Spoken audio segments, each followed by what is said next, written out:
Adventure in Finland on W4CY Radio.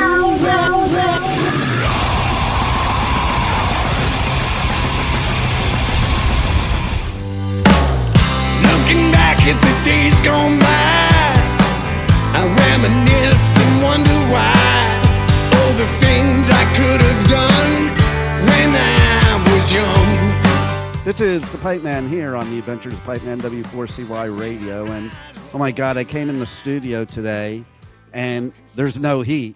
And we're in South Florida, and who knew I'd ever have to worry about heat in my studio in South Florida. But that's why I'm all bundled up here on this interview. And the person we have with us, I mean, he's in Tennessee, so they had it a lot worse than us, I'm sure. So let's welcome to the show, JOHN CORABI. How are you? I'm good, buddy. I actually, we both got the email, dressed appropriately. So right. I'm like, I was thinking to myself too when I got in here. I'm like, oh, I'm gonna look pretty stupid, all bundled up. Well, you know what? I finally have power after, I don't know, Nashville. Unfortunately, I was just telling you, we had a snowstorm. Then it stopped snowing, it rained, but the temperature dropped like 20 degrees overnight. So last Friday, whenever it snowed, it was either Friday or Saturday, power went out about 5 o'clock in the morning because all the trees in Nashville, they were covered in ice, and the weight. Wow.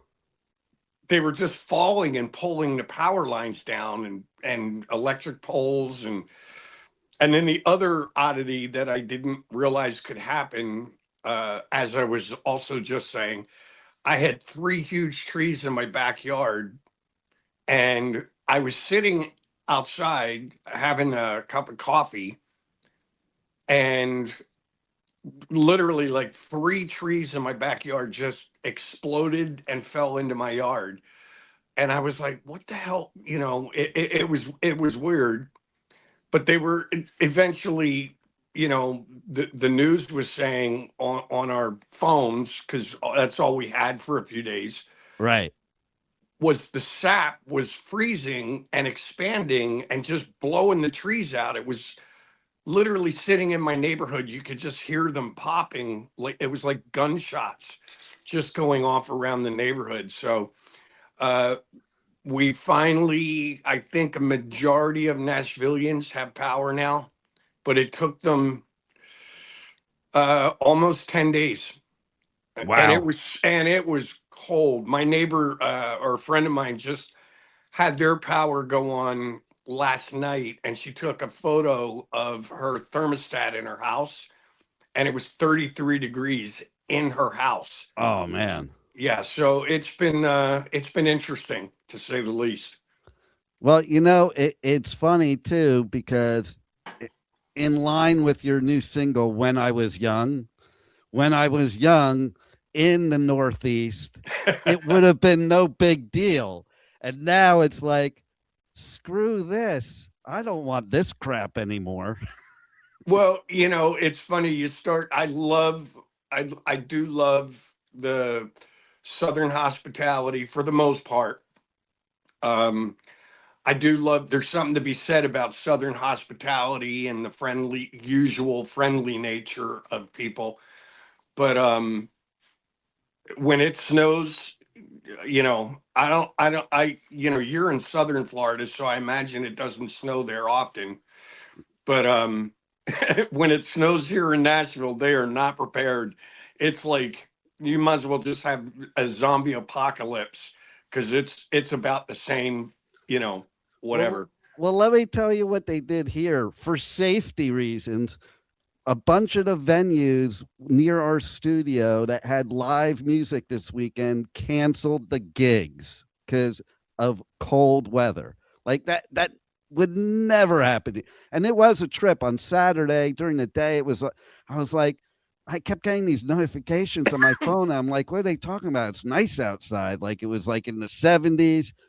And then all of a sudden these like 45-mile-per-hour winds kicked up when the sun went down. And we went down to like, my phone said 34 feels like 12. Yeah, that's for Florida. Right. That's like living in Greenland. So Maybe that's what it is, because, the guy that wants Greenland, he's right by our studio. So maybe he's just trying to get people comfortable with the idea. I don't know. who knows? You know what? Let's. That's one subject I wish to avoid altogether. Oh, is yeah. politics. I'm just laughing that you made the Greenland comment where I am right now. But I'm all about the music, because I tell you what, I have this idea that if we had like one major music festival that everybody had to go to throughout the whole world, we would end all the bullshit that's going on around the world, and we could all unite, because it's the best therapy and the best uniter. And you got some new music that's really badass. Thank you. So, just out of curiosity, were you able to hear the whole record or just the tracks that are out right now? I just got part. I didn't get the whole thing yet, but I Okay. liked the parts that I heard. Okay. Yeah, they normally send out some sort of a link where you can't really download it, but you can click on it anytime and just listen to it. And everybody that's gotten the link and heard the whole record honestly, the response and the feedback that I'm getting has been incredibly overwhelmingly positive. So I'm very happy about that. And life is awesome in John Corabiville. So, how does it feel to like be doing this for all these years and then put something out like this that is just you being totally you and exactly how you want it to be? You know what? I got to be honest with you. Like, I see it's funny how a lot of these YouTube videos will just grab a comment for a thumbnail, and I remember I was doing a conversation maybe about a year ago, and I made a comment like, yeah, sometimes I wonder why my bank account doesn't look like, Nikki Sixx's or Steven Tyler's. So they ran with that, made me look like a complete idiot. But it's funny, man. I've kind of I had an odd path in my musical career, and I've had some ups and I've had some downs, and it just made me reevaluate some of the things, or the things that are important. And so I tend to look at the little things, like, I don't know, health, the fact that we wake up at our age, the fact that we even woke up and we're able to start a new day, you know what I No mean? doubt. No pun intended, um, is a blessing. And if you would have asked 16-year-old John Corabi if he'd still be doing this at 66 or 67, I probably would have said no. So honestly, again, I just did my, this is my 19th record of new material. I still get to travel. I'm getting ready to go on tour with the guys, start in Europe and the UK. And, life is good, man. I'm still able to make music and do interviews. People still have some interest in talking to me, as we're doing right now. So I just feel blessed. You know what I mean? I don't, long story short, I just feel every day very blessed that I'm able to do something I enjoy doing, and I still make, a reasonably good living at it. So life is awesome. It's also awesome too, because as somebody myself who was my dad moved me to from New Jersey to in 1980 to LA, where I hung out on the Sunset Strip and all over there during my teenage years. And the fact that we even made it to this level of life and got out of that alive, that's a blessing in and of itself. Yeah, again, without being political, I find it humorous that a lot of my friends that I knew back in the day on the Sunset Strip, for whatever, to each his own. But some of them were like, having a hissy fit about the masks and the COVID shots and all this other kind of stuff. And I just laughed. I'm like, bro, the last time I saw you, you were snorting cocaine off a toilet seat at the Rainbow. Like, Right? seriously, this is what's driving you crazy right now. Oh, So no doubt, no doubt. Like some of the stuff that went on back then, oh my God, that you would even worry about anything now blows my mind. yeah, dude, it's like I remember, I don't know how old you are, but again, I'm gonna be 67 in April. And it's like, dude, I drank water out of lead spigots in the 60s, straight out of the thing, or fire hydrants. We would turn fire hydrants on in the summer, painted in lead paint and all, and I'm like, okay, whatever, you know, eating a little sugar isn't going to kill me. Right? Yeah, I'm 59, so yeah, like you weren't even allowed to come home if you were thirsty and you knocked on the door and said, "I'm thirsty." Your parents told you to go drink out of the spigot. Like, Yeah. Yeah, it was like, what was Kool-Aid made of back then? It was like, magic marker juice. You know right? what I mean? It was like whatever. But, like things have changed a bit, so that's why I'm just like, I just laugh at, actually both sides of the fence, things that people get upset about. And I just laugh and I go, you know what? This is me just driving in my lane, man. I'm just keeping my mouth shut, doing my thing, and you know, to each his own. Exactly, man. My viewpoint is like, if you really don't focus on certain things, they don't really affect your life in that great of a way, if at all. So like, just enjoy what you enjoy and be you. That's my thing, and that's why I think it's great for people like you to be able to still keep creating music. Like, and I'm in awe of it, to be honest, because I'm sitting here thinking like, after all these years in the business, how do you still keep up and coming up with new material? It's obviously you don't want to repeat yourself, you Right. know. So, but you know what, honestly, like, there's a few songs on this record, I've had people ask me like, like what made you write the lyrics to New Day, or what's the, when I was young, and if you're just kind of look around you and again, we're inundated 24/7 news cycles of you know goofy stuff every day. There's plenty of shit to write about, you know what I mean? No doubt. So I just look at life, put pen to paper, try and come up with a melody that I haven't used before in the past, and but if you just look around you, there's plenty of stuff to write about. Oh yeah. You know, trust me. So, maybe next year I'll write a song called Exploding Trees. I don't know, Right? you know? That would actually be a pretty cool song. I can Yeah. see that as a cool song.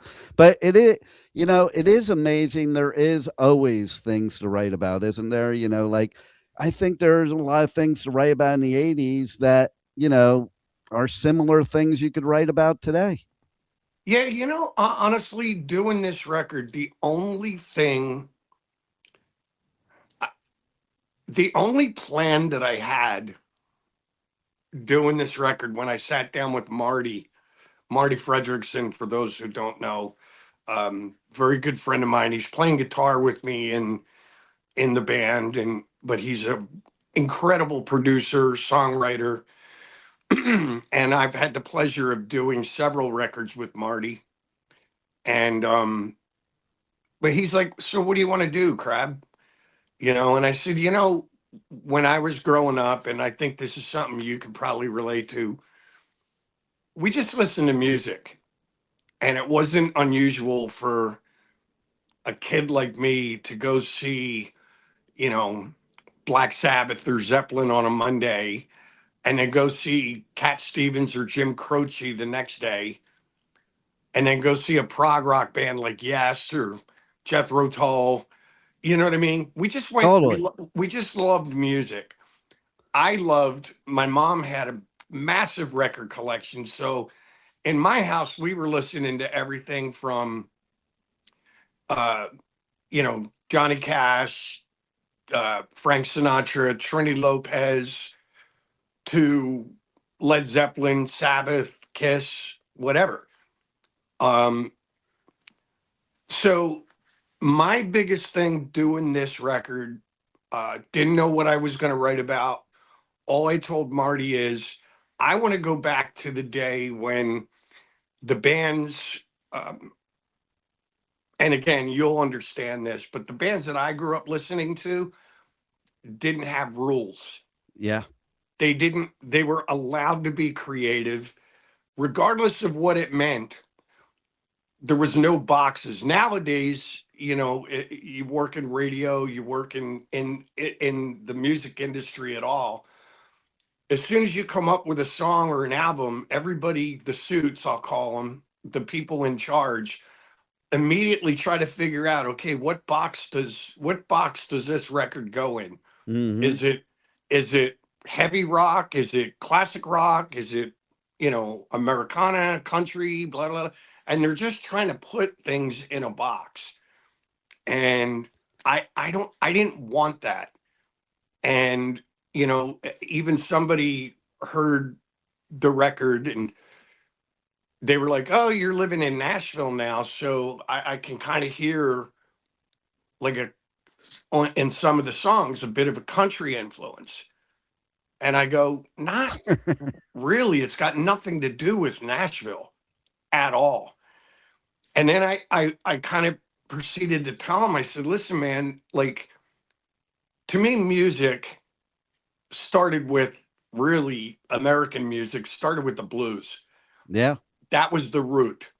And then all these little offshoots started coming off, whether it be country or rockabilly or rock, whatever. It all came off of that tree trunk. You know what I mean? And I said, if you go back and look at the early Beatles, the Beatles covered Buck Owens' Act Naturally. Yeah. That's a Buck Owens song. And then if you listen to bands like the Rolling Stones, you have songs like Honky Tonk Woman, I'm Just Waiting on a Friend, Dead Flowers. They, in this day and age, they could be considered country songs. Yeah. Yeah. And then even a band like Led Zeppelin, I think was it In Through the Outdoor? They wrote a song called Hot Dog, which is kind of a rockabilly. It's kind of Americana type of Yes. song.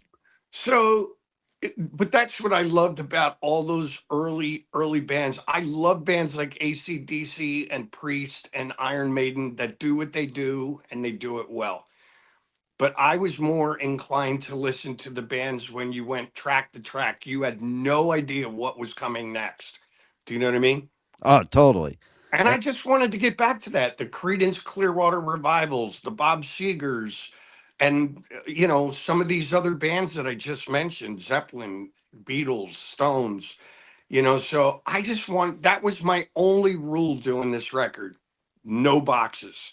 We're just going to write. And if we like it, it's going on the record, period. I love that because think about it. The Beatles and Zeppelin both. I mean, almost every album was a different type of genre if you labeled it by today's standards. Yes.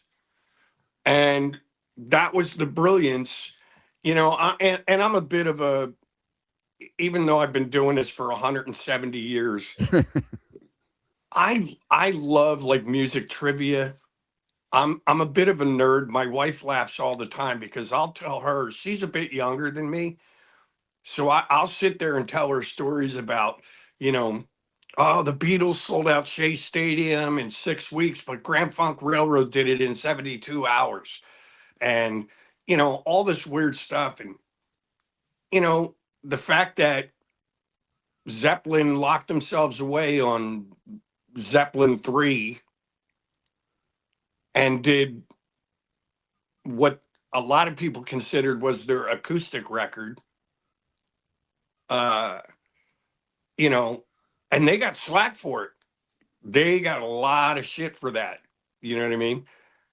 So I just love the brazenness and the creativity of some of those old bands. You know, and then it was funny. It was funny after Zeppelin 3, they locked themselves in the studio. They said, all right, you know, and they get together and they did what is considered their masterpiece, Zeppelin 4, Right. you know. But then they said, well, you know what? We're not going to put our name on the record. There's nothing on the cover or the back that even remotely says Led Zeppelin. They're like, nope. The label was like, you can't do that. I You can't- remember that too. Yeah, you cannot do that. And guess what, folks? That record went on to sell 26 million copies. Well, and look at, like, it happened with a lot of bands. Look at Metallica's Black Album. Yeah. You know, and it's just, I love bands that are not afraid to go against the grain. You know, and just do what's in their heart, you know, do what's in their head, whatever sounds they're hearing. You know, I know a lot of people give Metallica grief over the Saint Anger album. But I actually like the album, and I was at their first show ever in LA, and I liked the album. yeah, it's like they did what they wanted to do. And Yeah. and my thing was the only thing that I wanted to do on this record was just write some really great classic 60s, 70s sounding record, you know, songs. And I did not want to be pigeonholed and put into any box. As you shouldn't be. Like you were bringing up the Suits before. I believe the Suits have their place, but their place should not be in the creativity. Leave the creativity to the artists and the business end to the Suits. That's my viewpoint. Because if you're the artist, you know what creativity is flowing out you. It's not a formula. It's just something that comes from inside. Yeah, and it's, you know, everybody's got their thing, you know, and I agree with you. I agree, like a band should formulate their sound, put their album together, and then turn it in, and it's up to the manager and the record label to sell it. Mm-hmm. You know, and but like you said, the creative part has to lie with the band. I mean, you know, I've never been a guy to I'm just not one to just go through the motions of, you know, and do something for the buck. I just can't do it. So to me, you know, I've had, you know, all throughout my whole career, people are like, well, you know, this record, you know, what were you guys thinking when you did this record? Or, you know, were you guys trying to write, you know, whatever, this song for radio or da da da? And I'm like, no, I've never been that guy, especially in the Scream, that very first band that I had. I learned a very valuable lesson. We were up to be on MTV with the Man in the Moon video, and we got bumped. I think it was 2 weeks or 3 weeks in a row. We were scheduled to have our video release on, you know, MTV was going to put it out. And then all of a sudden, I don't know if you remember this or not, but Bart Simmons, they did a thing called the Bart Man. I think I remember that. Yeah, it was a video, and they released it, and it bumped us 2 weeks in a row. So at that point, I went, you know what? All I can do is the best I can do in the studio and writing the songs. And after that, I have no power over that. If that's what, you know, the Suits want to put on, then, have at it. So it is what it is.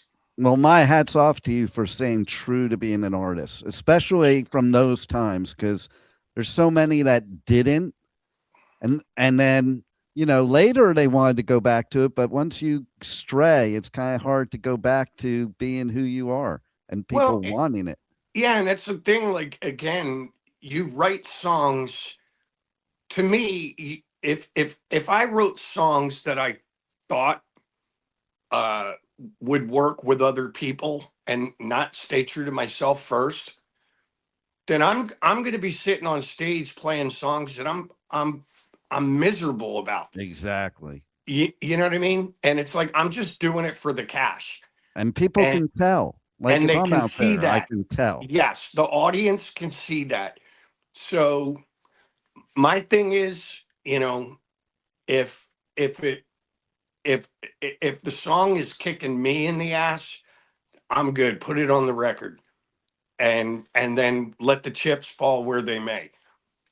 So you know what, though, so far so good. We released 2 singles from this thing, and the response has been great. I'm getting, like I said, great reviews, positive feedback from the fans.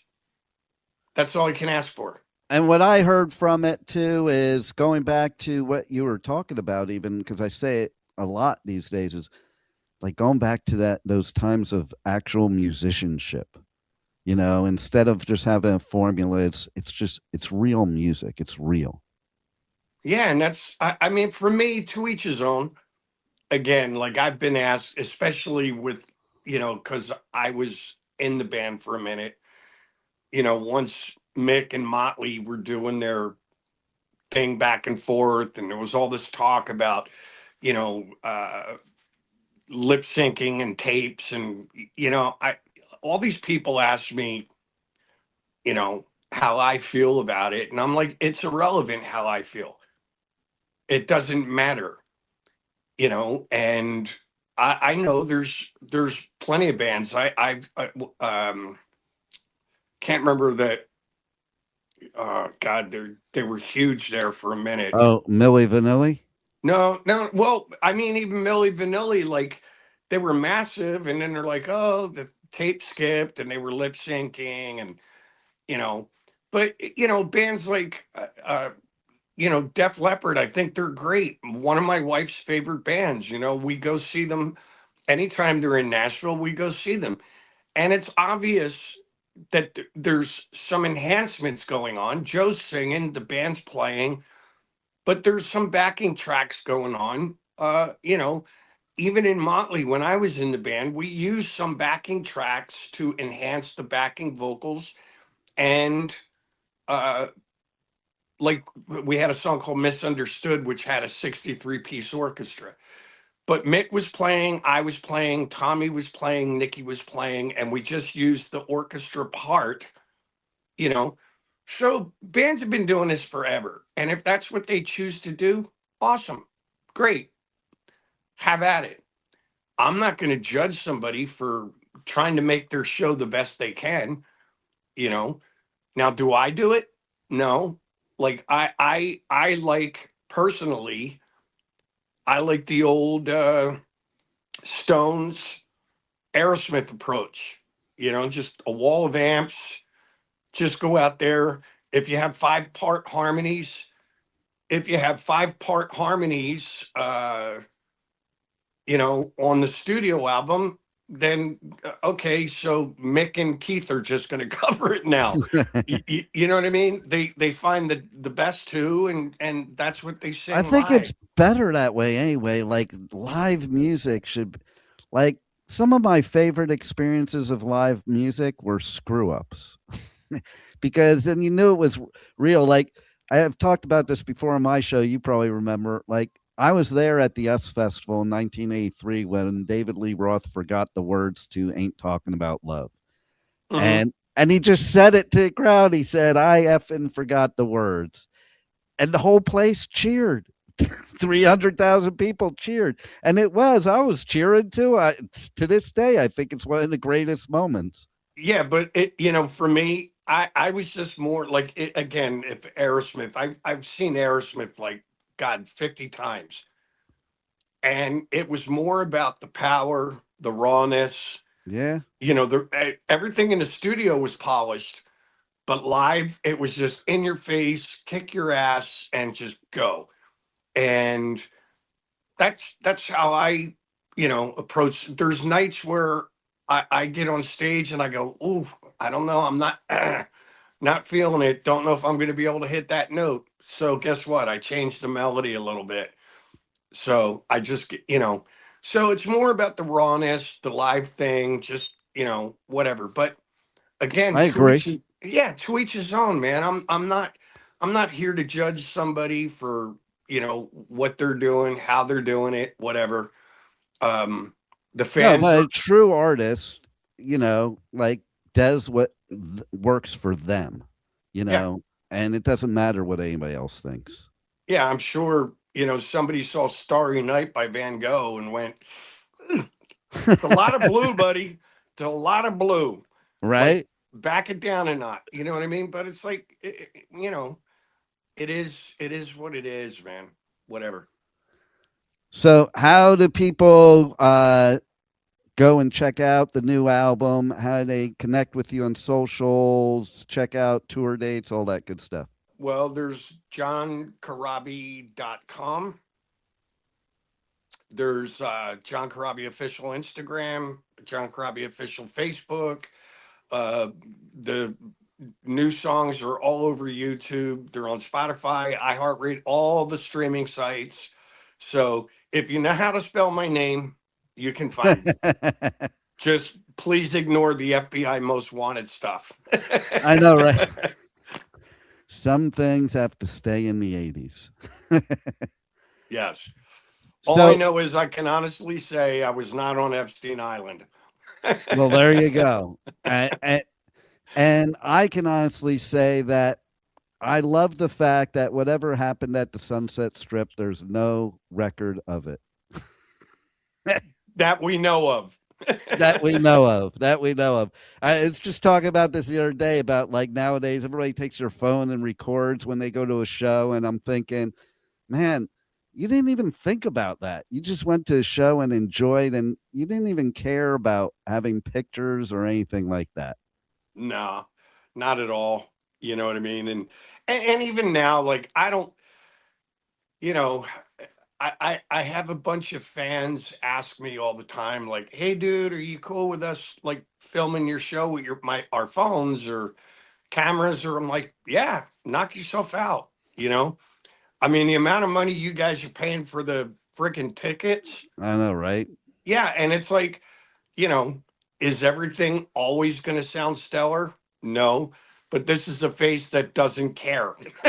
Like, There it is. there's not going to be, there's some videos that are going to be distorted. Sounds like I'm singing a little out of tune. But I hope that the people that were there will stand up in my defense and go, nah, it's just distorted. He wasn't singing out of tune. It's all I good. love it. I love it. I love the attitude you have. I love your new music, all of your music, but everybody definitely has to check it out. And, there's lots of stories we could talk about of when I was young, for sure. Absolutely. Yeah, I'm sure there is. And it's a new day for John Corabi. From your mouth to God's ears, my friend. Yes. Well, thank you for still giving us great music and artistry after all these years. And thanks for being on the Adventures of Pipe Man. And you know what? Thank you for the invite to talk. Anytime, brother. Anytime you need any kind of talk or promotion of your music, I'm there for you. All right, buddy. Stay warm. And when you're walking under trees, careful those falling iguanas. I know. I was taking a walk last night, and it's like dodging bombs. So, just not to sound weird, are they just like in like some sort of suspended animation, or are they dying? Yeah. No. It's their protective thing to basically so that they don't get sick or nothing happens to them. They get in this catatonic state. So it's kind of like the alligators with their nostrils out of the water in the freezing. Totally. Okay. Yeah, that's pretty awesome, man. It's pretty wild. I've seen it. It's wild. I wish I could do that. I would put myself to sleep and wake up like, well, no, never mind. I might want to go backwards. That's what I was just that thinking, out. Yeah, If is there a way to go backwards? If I could figure that one out, that would be stellar right there. Yes. All right, my friend. Well, stay warm, buddy.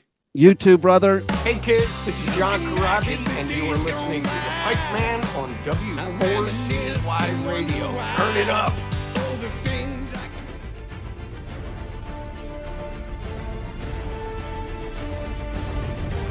Thank you for listening to the Adventures of Pipe Man on W4CY Radio.